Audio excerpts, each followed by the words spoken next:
Today's tutorial is a 2017. This is a Buick Regal Turbo Sport, and we're going to do the oil change and reset that annoying oil light. The type of oil we are using, you can see, is the 2 decks. Now there's a 1 deck also. Both of them should work, and we're using 5W30 synthetic, and your oil filter is Napa number 4100290. Right now, a good spot for your jack if you're not doing this on a lift would be, you can see, I'm on the driver's side here, the center of the car here, and you can see where I have my jack. Now, well, first off, we'll point out, your filter's right there. Real easy, real accessible. And our bolt is right there that we're going to take out of the pan. Real simple. It's right up front on these cars. Now, the jack, if you go from the filter right over, you're going to see your frame right here. It's a good spot right next to the filter, parallel to it. You're going to see the frame, and I got a nice support there. So we're going to take our bolt out of here and slide our oil pan under there, and we're going to use a 15 millimeter. This is a ratchet wrench here. Let's get under there. And there we go. And our oil's coming out now. Let's get that sucker draining. There we go. Alright. If you don't like oil, wear gloves. And now our oil filter. Pretty tiny one here. Let's put a wrench on there. Well, that was pretty loose. That was really loose. Probably could have just did that by hand. Alright, so we'll unscrew that. We got both of them draining out right now. We're still draining back there. I'm going to go check out the filter that I got and make sure that's indeed the right one really fast. Alright, definitely looks like the right filter. We went with the platinum filter on this.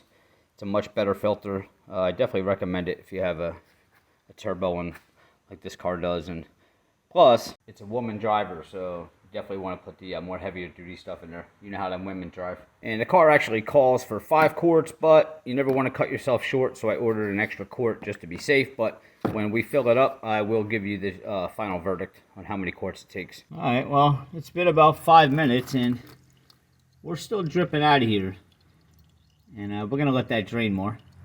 I see a lot of guys doing oil changes, and once it gets to a slow drip like that, they're like, oh, that's good enough, and they hold it back up and move forward. But you know, me personally, you know, that drip right there, that's getting the bottom of the pan. So if you do have any crud in your pan, this is the time where that's going to come out. So you really want to let that drip out. And not only that, is you're not doing a true oil change. If you let that drip for another 5 minutes, I guarantee you that's going to be almost a half a quart.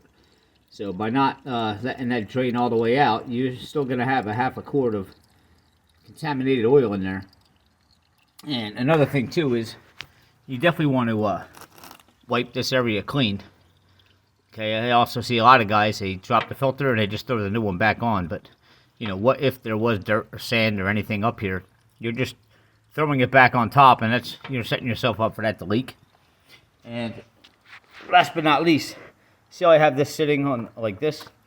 I also saw a lot of guys that they'll have the filter sitting down like that, and on a shop floor, it's pretty dirty in here. And I mean, you probably can't see it on the camera, but just by going like that, there's a lot of grit on my finger. So what happens is that grit is going to get onto this seal here, and as soon as you close that up in there, well, guess what? All that grit is on that seal, and it is going to leak out of there. Alright, if it doesn't, well, you know, God bless you. But I see a lot of guys just taking it like that and putting it right up there, and you're just putting a whole bunch of dirt up there on your seal, and I don't know. So I always like to set them down like that before I put it on. So let's see. We're still dripping.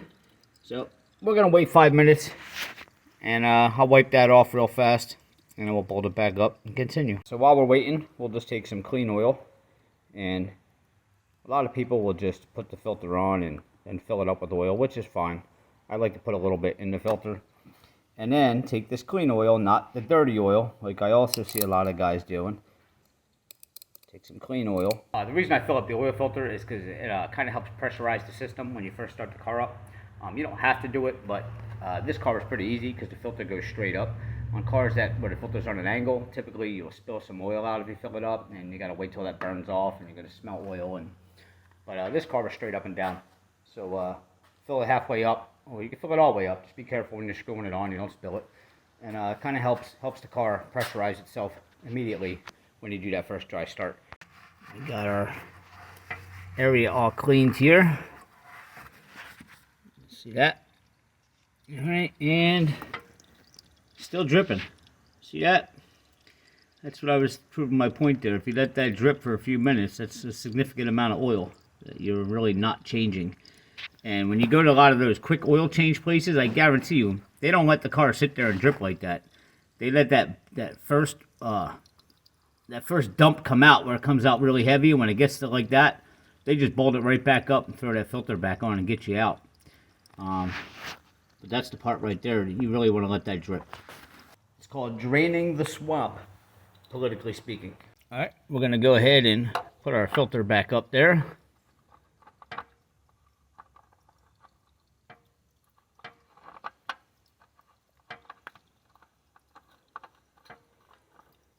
There we go. I like to get it nice and hand tight, and then what I'll do is I'll just do one little crank with the oil filter wrench. Put it on the right way, of course. There we go. Check in over here. It's still dripping, and look, it's constant. We're going on like 15 minutes now. Still dripping. We're going to let that drain more. Alright, so we're down to a small drip right now. It's not steadily pouring out. So I'm going to give that another minute, and then we're going to put that bolt on. Alright, and we're going to put our bolt back on. Now, don't over-tighten these, because you definitely don't want to break that off in there, but once you feel it tighten up a little bit, then I usually like to do one more crank. Like that. To fill it up, you want to come here to your cap. It says Dexos 5W30, which is what we have. Now, before you take this off, just make sure you don't have any debris in here. Any rocks, stones, leaves, anything, because what happens is when you take, ours looks pretty good, when you take that off, it will all fall down right into your motor there, and then you're going to have problems. So just take a second, make sure there's nothing in this little chamber here before you take that off. All right, and then again, if you have a really dirty motor, don't set this part down on it because you're going to stick that back in there. Just kind of leave this setting up like that. Or we're going to put it right there on its side. There we go. So we just put in 4 quarts, and remember we did put a little bit in the oil filter. So this is the point where now it calls for 5. Will it take 6? We don't know, but you want to stop at the 4 mark, and that's where you want to check it, because you definitely don't want to overfill it, and then you got to get under there and drain it out again. So just to be safe, stop at your 4 quart mark and just check it, because you may not have gotten all your oil out of the system. So we're going to go ahead and check it. On this car, the dipstick is looking at the top of the motor. That's where we're filling it with oil. Right here is your dipstick. All right, I don't know if you can see that or not, but see your there's 3 dots right there. All right, and obviously the top one is your full mark. So we're still down here a little bit, so it does look like that extra quart is going to put us up there. It took 5 quarts exactly. Now typically what you want to do is start the car, let it run for a few minutes, shut it down, let it sit for a couple of minutes, and then go ahead and recheck it again. Because if you didn't fill up your oil filter, some of that oil had now went down into the filter and through the system, and you want to check it again just to make sure your level is full. So now we're going to go ahead and reset the oil life on it. Alright, so this is what we're looking at here. We're going to be using these controls right here. You have your check button, down, up, right, and left. Alright, you want to put your key in the ignition and just turn it forward to turn it on. You don't have to start the car. All right, and you can see change oil soon. I just hit the check button to dismiss that. Now we're going to push up or down until we get to our oil life here.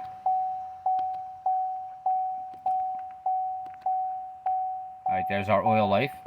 Now what you want to do is you want to push to the right when you're on that screen, and it'll say reset. That's where you want to hit your check button. Yes. And it says, are you sure that you want to reset? And you want to hit your, make sure to hit your right button like that so that it goes to yes, and then hit your check button. And there you go. Voila, that's simple. And that is how you change the oil and reset the light on a 2014 to 2017 Buick Regal. This is a Turbo Sport. All right, please guys, hit subscribe below. I really need to get my subscribers up. And if you could take a second and just give me a like. If you have any questions, feel free to comment below, and I'll see you next time.